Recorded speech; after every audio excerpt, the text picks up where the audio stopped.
बिरहन के देख करके नागन भी अपना रास्ता बदल लेत बा। बिरहन और नागन के जहर के तुलना कभी कैसे लगेले बड़े। नागन बैठी राह में कि बिरहन पहुंचिया, नागन डर गया आपके कि बिरहन डस न जाए। नाहर के नख में बसे दंते बसे भुजन, बिछी के पोछी बसे बिरहन के सब अंग। एक तम बारी भोरी दूसर पियवा गईले चोरी। अरे सखिया रे तीसरे बिरह से दहिया मातलिएरा। अरे सखिया रे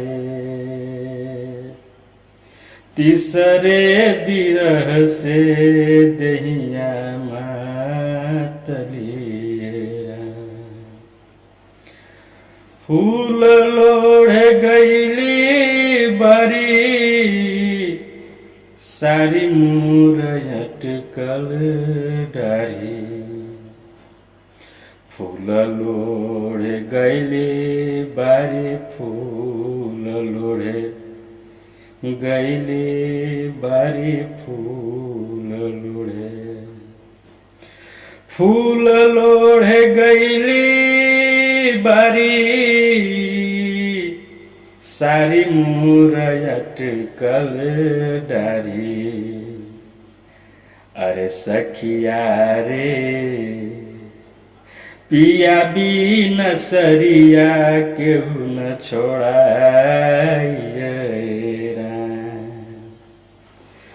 अरे सखिया रे पिया बिन सरिया केहू न छोड़ाइएरा। झूलत झूलत बारी चढ़ी गईली महलय टारी। झूलत झूलत बारी चढ़ी गईली महलय टारी। अरे सखिया रे जहाँ रे जोगिया धुनिया रमावेलाएरा।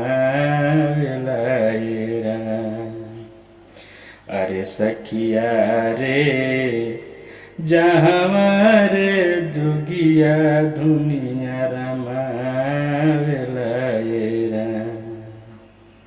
एक तम बारी भोरी दूसर पियवा गईली चोरी। हरे सखिया रे तीसरे बिरह से दहिया मातलिएरा। सारी मोर फाटी गईले अंगिया मद किरे गईले। सारी मोर फाटी गईले अंगिया मद किरे गईले। अरे सखिया रे नयना टपकी के नव रंग भीजलाएरा।